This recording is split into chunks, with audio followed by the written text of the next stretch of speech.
کہ ہم خدا کے کلام میں سے پڑھتے ہیں پہلا تموتھیوس اور اس کا دوسرا باب، اور آج جو مرکزی آیت ہے وہ 9ویں آیت ہے، 8ویں اور 9ویں آیت۔ بس میں چاہتا ہوں، یہ مقدس پالوس رسول کے الفاظ ہیں، خدا کے پاک روح کی ہدایت سے وہ کیا چاہتے ہیں۔ لیکن بس میں چاہتا ہوں کہ مرد ہر جگہ، چرچ کے اندر، چرچ سے باہر، گھر میں، گھر سے باہر، اور یہاں پر لکھا ہر جگہ کیا کرے وہ بغیر غصہ۔ مجھے اتفاق ہے کہ بہت مرتبہ دیکھنے اور سننے میں خاندان جو متاثر ہوتا ہے وہ کسی مرد کے غصے سے متاثر ضرور ہوتا ہے، اور تکرار بھی بہت پایا جاتا ہے۔ یہاں پر لکھا ہے کہ بغیر غصے اور تکرار کے پاک ہاتھوں کو اٹھا کر کیا کیا کرے مرد، دعا کیا۔ پہلی بات مرد کے لیے کہ اس کا لائف سٹائل کپڑوں کے ساتھ، حیادار لباس کے ساتھ، اس کے اندر انر ہم کہہ سکتے ہیں اندرونی اس کی حالت کیسی ہونی چاہیے۔ اندرونی حالت میں جو اسے خوبصورت بنا دیتی ہے، چاہے لباس کتنا بھی قیمتی کیوں نہ پہنا ہو، لیکن دو باتیں لکھی ہیں کہ جب وہ خدا کے گھر میں آئے یا اپنے گھر میں ہو یا اس سے باہر ہو، اس کے اندر تکرار اور غصہ نہ ہو۔ یہ کلام مقدس کی ہدایت ہے۔ خواتین کے بارے میں بھی خدا کا کلام جو کلیسیائی عبادت ہے اس میں بیان کرتا ہے۔ مقدس پالوس رسول تموتھیوس کو لکھتے ہیں کہ عورتیں حیادار لباس پہنیں۔ آج جو میں بات کرنا چاہوں گا وہ حیادار لباس ہے۔ حیادار لباس، ریسپیکٹیبل ڈریس، ریسپیکٹیبل ڈریس، ایسا لباس، ایسا کپڑا پہنا جائے جس سے آپ اپنے اندر شرمندگی محسوس نہ کریں۔ یہ حیاداری والا لباس کب محسوس ہوا؟ جب آپ پیدائش تیسرا باب پڑھیں گے تو یہاں پر آپ کو یہ باتیں ملیں گی۔ خدا نے انسان کو خلق کیا اور جب اس فیملی کو باغ عدن میں رکھا تو خدا کا کلام ہمیں بیان کرتا ہے کہ یہ بڑے اچھی طرح سے باغ عدن میں رہ رہے تھے، اور باغ عدن کا ماحول بھی اتنا خوبصورت تھا کہ کسی طرح کی ماں سوائے ابلیس کے کسی کو کوئی پریشانی نہ تھی۔ تیسرا باب پڑھیں گے تو آپ دیکھیں گے وہاں پر جو ابلیس اور حوا کے درمیان بات چیت ہے، گفتگو ہے، وہ نہایت ہی اہم۔ خدا نے منع کیا تھا کہ باغ کے بیج کا پھل جو ہے وہ نہ کھائیں، لیکن ابلیس کے الفاظ بڑے غور طلب ہیں، اور یہ الفاظ اس لیے غور طلب ہیں کیونکہ جو سب سے پہلے کام ہوا وہ یہی تھا۔ وہ پھل دیکھنے میں نمایاں، خوشنما، اور اس کے ساتھ ساتھ اٹریکشن تھی اس کے۔ یہ اٹریکشن اس پھل کے اندر بھی اور یہ اٹریکشن ابلیس کے الفاظ کے اندر بھی موجود ہے۔ ابلیس یہ حوا سے کہتا ہے کہ کیا واقعی خدا نے آپ کو یہ پھل کھانے سے منع کیا ہے؟ اور پھر بہکاوا کیا دیا کہ جب تم یہ پھل کھاؤ گے تو تمہاری آنکھیں کھل جائیں گی۔ یہ الفاظ بڑے قیمتی الفاظ ہیں جو مقدس موسیٰ نے پیدائش کی کتاب میں لکھے۔ یہ قیمتی الفاظ اس طرح سے ہیں کہ ہمارے لیے ہم سمجھ پیدا کر دیتے ہیں، ہمارے لیے ایک روحانی سینس پیدا کر دیتے ہیں۔ اور یہ الفاظ جو کہے کہ اس پھل کھانے سے تمہاری آنکھیں کھل جائیں گی۔ آنکھیں ان کی پہلے بھی کھلی ہوئی تھی، اس لیے تو وہ پھل نظر آ رہا تھا۔ آنکھیں ان کی صحیح طور پر کام کرتی تھی، اسی لیے تو وہ تاریکی اور روشنی میں پہچان بھی کر پا رہے تھے۔ جیسے ہی انہوں نے پھل کھایا تو یہ سارا متن، یہ سارا کانٹیکسٹ ہمیں ابھارتا ہے کہ ہم ابلیس کے الفاظ اور خدا کے الفاظ میں امتیاز کر سکیں، ہم فرق محسوس کر سکیں۔ جیسے انہوں نے پھل کھایا، خدا کا کلام بیان کرتا ہے کہ ان کی آنکھیں کھل جاتی ہیں، اور کھلنے کے بعد انہوں نے اپنی حالت کیسی پائی؟ حالت یہ تھی کہ انہوں نے شرمندگی اور اپنے آپ کو ننگا پایا۔ کیا اس سے پہلے وہ ایسی حالت میں نہیں رہتے تھے؟ یقیناً ایسی ہی حالت میں رہتے تھے۔ اس شرمندگی کو، اس ننگے پن کو ڈھانپنے کے لیے انہوں نے انجیر کے پتوں کو لیا اور اس کی لنگیاں تیار کی تاکہ وہ ایک دوسرے کو دیکھ کر شرماتے، اور اس شرمانے کے سبب سے ان کے شاید ہو سکتا ہے کہ وہ آپس میں اس طور سے بات چیت بھی نہ کرتے ہیں۔ پتے کب تک ان کے لیے سہارا بن سکتے تھے؟ پھر خدا نے ان کے لیے چمڑے کے کرتے بنائے۔ یہ چمڑے کے کرتے زیادہ پائیدار اور زیادہ دیر تک رہ سکتے تھے۔ یہ چمڑے کا کرتا یا جو لباس خدا نے ان کو پہنایا، یہ ان کی زینت، ان کے لیے عزت کا سبب بنا۔ آج ہم خدا کے کلام میں سے سیکھ رہے ہیں حیادار لباس۔ حیادار لباس کیا ہے؟ ایسا لباس جس سے آپ کی شخصیت سامنے آتی ہے۔ ہر طرح کا لباس آپ کی پرسنالٹی کو، آپ کی شخصیت کو نمایاں کر دیتی ہے، اور جب لباس شاندار ہوگا، آپ کی لکنگ بھی اچھی لگے گی، آپ سمارٹ لگیں گے، آپ خوبصورت لگیں گے۔ ایک ریفرنس یہاں پہ دینا چاہتا ہوں۔ کبھی کبھار ہم شادیوں پہ جاتے ہیں، خوشی کے موقع پر جب جاتے ہیں تو یہ نہیں کہ آپ سادہ لباس پہن کر چلے جائیں۔ ہم موقع اور مناسبت سے، ماحول اور کلچر کے اعتبار سے ہم اس لباس کا انتخاب کرتے ہیں۔ خدا کے پاک کلام میں سے اگر آپ دیکھیں گے تو یہاں پر ہمیں ایک واقعہ ملتا ہے۔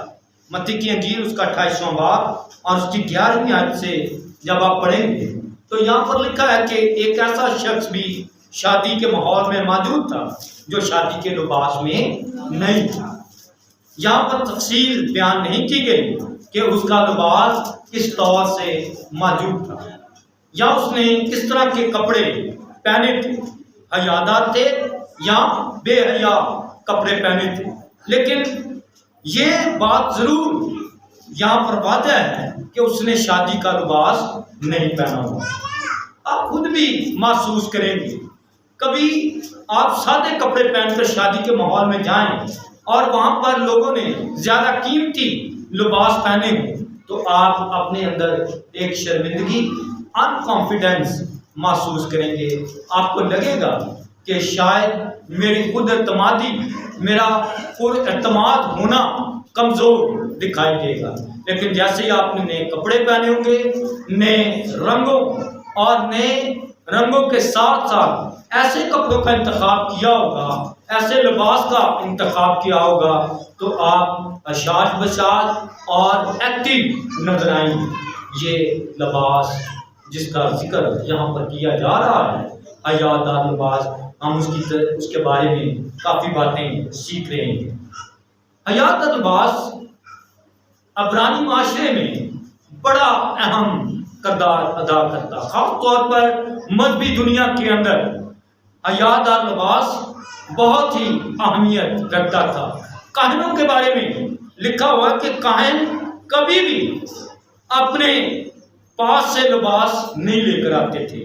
جب آپ خدا کے کلام میں سے پڑھیں گے تو یہاں پر خدا کا کلام خروج اس کا 35واں باب اور اس کی 21ویں آیت میں لکھا ہے کہ لوگ کاہنوں کے لیے جو کنارے ہوتے تھے وہاں پر تحریری آیات اور اس کے ساتھ ساتھ لوگ ایسا لباس جو شریعت کے مطابق تھا کاہنوں کے لیے ہدیے کے لیے لے کر آیا کرتے تھے۔ کاہن کو ہدیے کے طور پر لباس پہنتے تاکہ ہیکل کا تقدس جو ہے، ہیکل کی جو عزت ہے وہ برقرار رہ سکے۔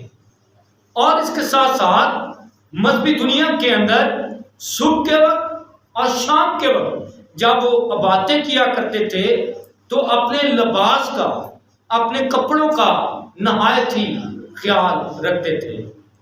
سنو آپ میرے پاس آ رہے، کس طرح سے جب وہ صبح اٹھتے اور دعا کرتے، خدا کا کلام شریعت یہ بیان کرتی تھی کہ وہ کس طرح سے عبادت کریں، کس طرح کے ماحول میں رہیں۔ وہ تعویذ باندھا کرتے تھے۔ تعویذ میں کیا تھا؟ تعویذ میں یہ 4 آیات ہوتی تھی۔ یہ 4 آیات تحریر کر کے ایک باکس چمڑے کا بناتے، جو اس طرح کا باکس ہوتا تھا۔ اس باکس میں یہ والی آیات، یہ حوالے جو تھے لکھے ہوتے تھے، اور ان حوالوں کو اس طرح سے اپنے ماتھے پر لگاتے تھے تاکہ پتہ چل سکے کہ ان کا لباس مرد ہو یا خواتین، ان کا لباس بھی پاک ہے اور وہ خود بھی خدا کے کلام کے وسیلہ سے پاک ہیں۔ میں ایک ڈیمو دینا چاہتا ہوں، اس کے بعد سنڈے اسکول کے بچے بھی آپ کے سامنے آئیں گے، وہ بھی ڈیمو دیں گے۔ یہ تعویذ ہے، یہ آرٹیفیشل ہے، یہ میں نے مکمل طور پر اس کو تیار نہیں کیا، لیکن آپ کو بتانے کے لیے یہ آیات سے بھرا ہوا موٹا باکس ہے، اور آنکھوں کے درمیان کس طرح سے وہ باندھتے تھے، آپ سامنے آئیے۔ آنکھوں کے درمیان اس طرح سے وہ باندھ دیا کرتے، اور یہ تصور کیا جاتا تھا کہ یہ خدا کی راست بازی کو پہنے ہوئے ہے۔ اس طرح سے یہ خدا کے کلام کو یہ جب تک بندہ رہتا ان آیات کو دہراتے رہتے، یاد رکھتے کہ ہم حیادار لباس میں ہیں، ہم خدا کی حضوری میں ہیں۔ اسی طرح کے تعویذ وہ اپنے بازو پر جہاں پہ ہمارا دل ہوتا ہے لیفٹ سائڈ وہ باندھتے، اس حساب سے باندھتے تھے تاکہ دل کا جس طور سے میچنگ ہو سکے، اور جہاں پر دل برابر آتا ہے وہاں سے وہ اپنے دھاگوں کے ساتھ یہ 5 سے 7 قسم کے دھاگے لیتے اور ان کے ساتھ اس تعویذ کو باندھتے تھے۔ اور یہ تعویذ اس بات کی علامت تھی کہ ہم خدا کے حضور میں ٹھہرے ہیں۔ خواتین بھی اس طرح کے جو رسومات تھیں ان کو ادا کرتے تھے۔ جب یہ کلچر دیکھا گیا غیر اقوام میں تو خدا کا کلام بیان کرتا ہے کہ غیر اقوام اس کلچر کو دیکھ کے کہ وہ خدا کے ساتھ اس قدر جڑے ہوئے ہیں، انہوں نے بھی اس باتوں کو لیا، اپنایا، اور خدا کی شریعت کے مطابق، خدا کے آئین کے مطابق اس طرح کے لباس پہننا شروع کر دیا۔ یوں تو حیادار لباس کے لیے کوئی خاص امتیاز نہیں ہے۔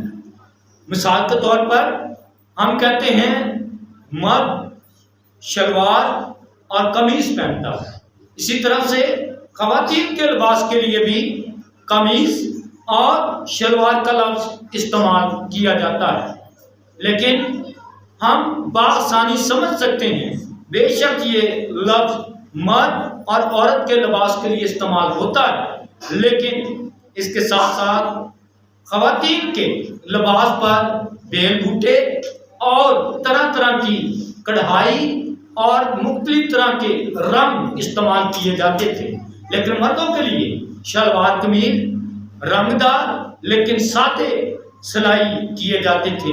اس لیے جب آپ وائس کی کتاب پڑھیں گے اس کا نامہ باب اور اس کی 8ویں آیت کو، تو وہاں پر لکھا ہے تیرا لباس ہمیشہ سفید ہو، تیرا لباس ہمیشہ سفید ہو۔ ہمارے پنجابی ماحول میں، ہمارے کلچر میں، جب کوئی مرد سمجھتا ہے کہ میں بزرگ ہوں، وہ رنگ دار کپڑے ہمارے معاشرے میں نہیں پہنتے، وہ سفید لباس پہنتے ہیں۔ اور یہ سوچ ہے بائبل مقدس کی کہ وہ سفید کپڑے کیوں پہنتے ہیں۔ وہ شادی بیاہ پر بھی سفید لباس اس لیے پہنتے ہیں، اور ساتھ میں یہ لکھا ہے کہ تیرے سفید بال تیرے شوکت ہے، تیری زینت ہے، یہ تیرے لیے مبارک بات ہے۔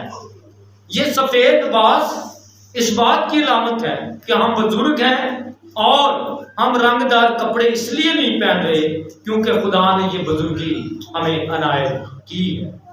لیکن موجودہ دور میں مرد بھی اپنا حیادار لباس جو شرعی طور پر ہے اس سے پیچھے ہٹتے جا رہے ہیں۔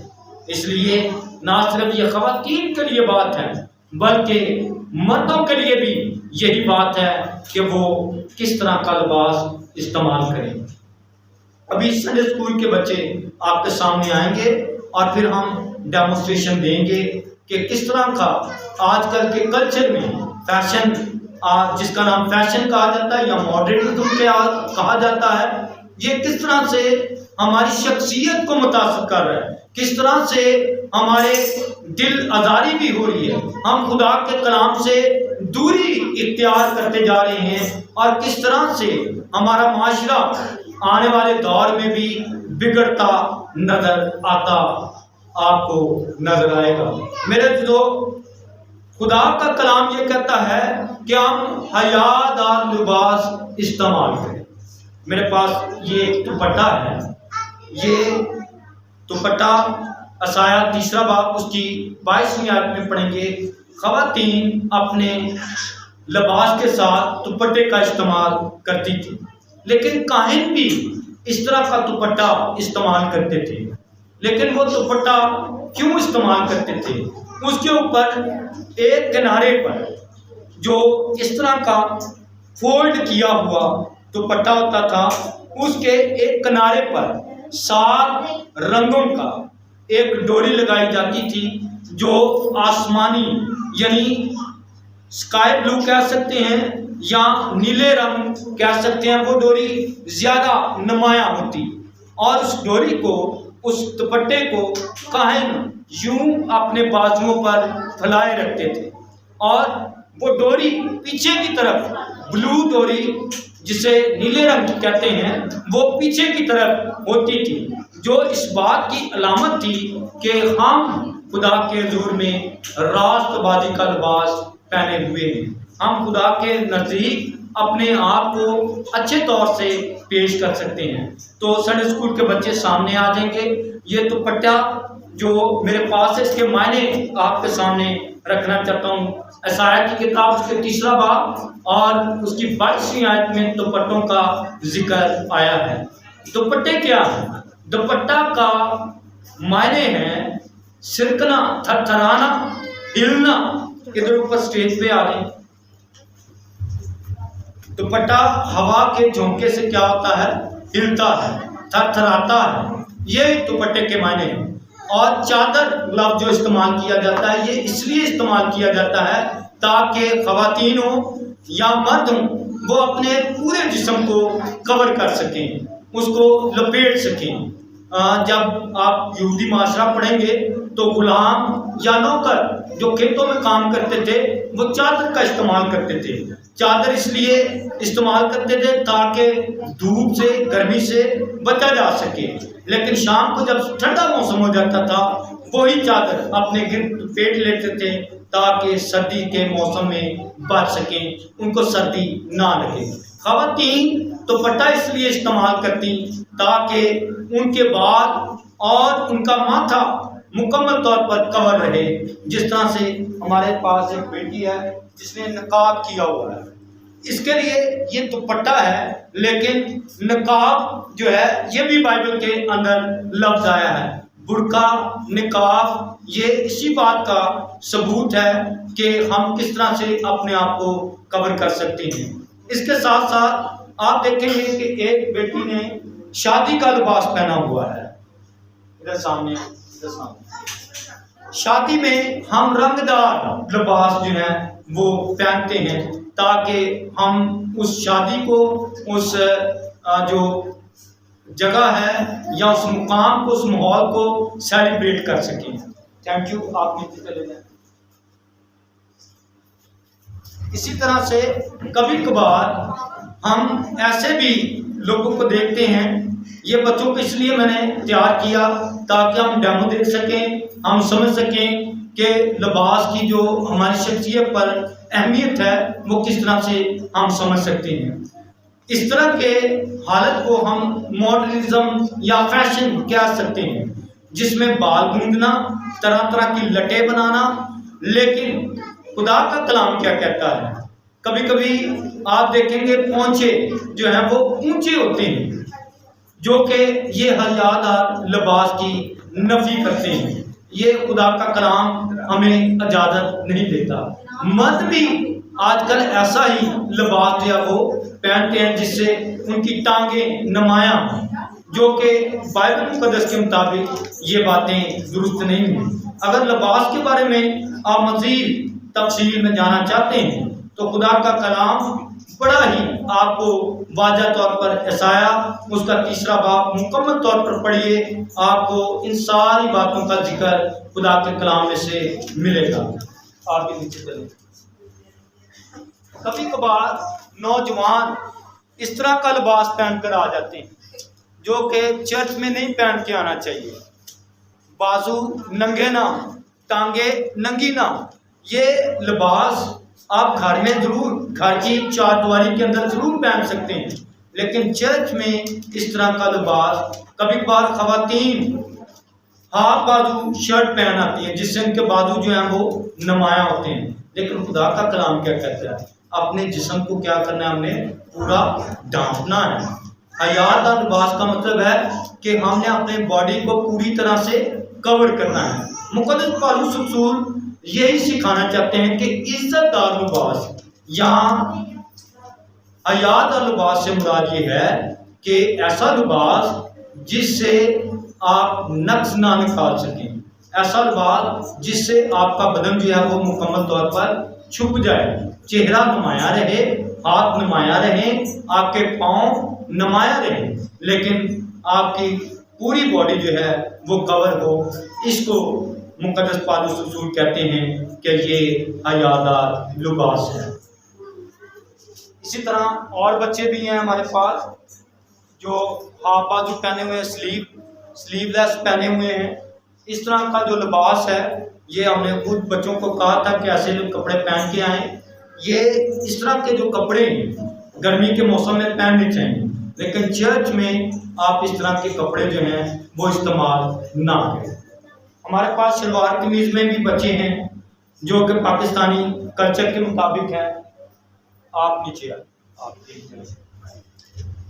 یہ ایسے کپڑے ہیں جو ہم اپنے پاکستانی معاشرے میں پہن سکتے ہیں، اور ہم اس طرح کے کپڑوں کو زیادہ سمجھتے ہیں کہ یہ حیادار لباس ہے۔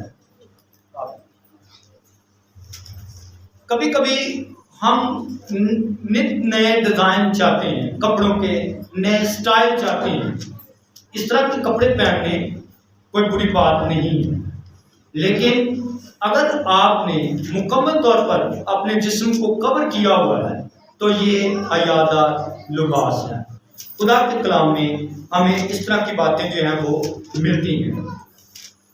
مصرف بیٹا، جس کی بارے میں آپ کافی مرتبہ خدا کے کلام میں سے پڑھ چکے ہوں گے، لوکا کی انجیل اس کا 15واں باب اس کی 22ویں آیت کو جب پڑھیں گے تو وہاں پر آپ دیکھیں گے کہ مصرف بیٹے کی سٹوری۔ مصرف بیٹا گھر سے بھاگا ہوا، ایسا باغی بچہ جو آپ خدا کے کلام میں سے دیکھ سکتے ہیں۔